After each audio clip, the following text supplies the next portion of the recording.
Today, we're talking to Paul Alof, a highly successful businessman and entrepreneur and the author of Passion Capital.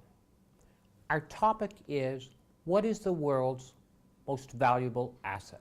What is the true measure of value? Is it bank stock, or is it real estate, or is it sovereign debt? As we've seen over the last couple of years, all of these long-term measures of value have crumbled, have changed, have been totally altered. So how we measure value and what we value has undergone tremendous change in the last couple of years. Therefore, what companies, what individuals, and what causes truly value and the way they build value long-term has to be on the sightlines of every leader who's out there. So what is the world's most valuable asset? For 20 years, I've been thinking about that question. I've been wondering about it. It's been keeping me up at night. It's been something that has become an obsession, actually, with me. So the idea behind this book is to answer the question, what is the world's most valuable asset? When you start, you have passion. And passion is like the spark. It's the flame.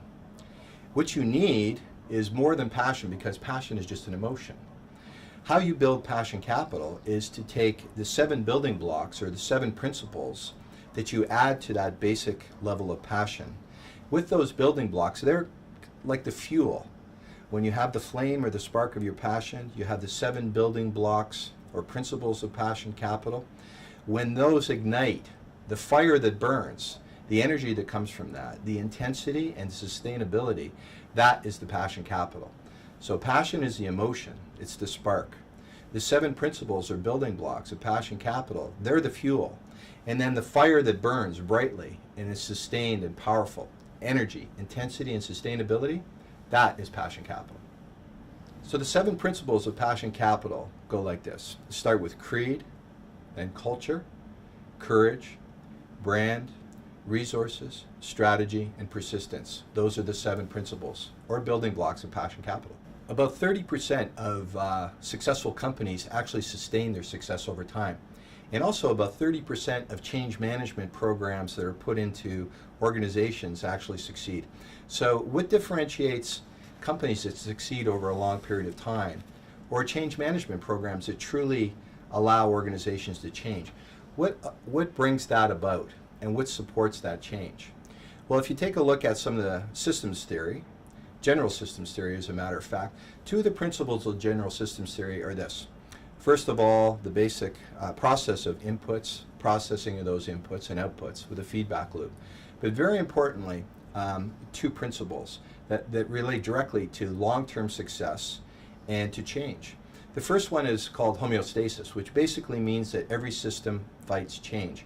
Every organization, every cause, even countries, they fight change. Every system fights to maintain a steady state.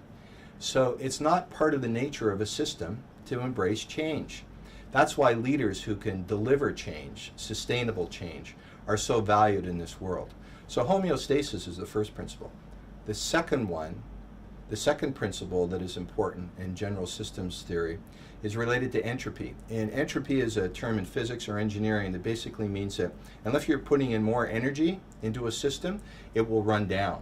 So there's a constant need in every organization, in every career, in every cause, even in every country, to find new energy that can be put to work. So homeostasis, systems fight change, and entropy, systems eventually die down unless there's more energy brought to bear.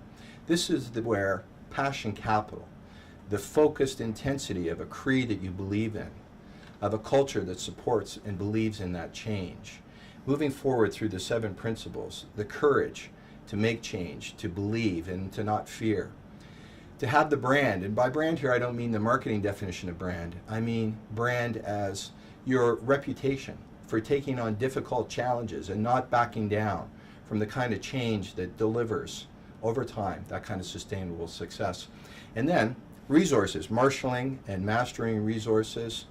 Strategy is 6th, putting together a strategy and planning with strategy. And then finally, the most important element, persistence. You know, the Japanese have a great saying that money grows on the trees of persistence. And one of the things in our short-term, next quarter results orientation that we have, one of the things that we've lost as leaders is the idea that it takes 10 years, it takes 20 years, it takes 50 years to build great countries, to build great companies, and to sustain success.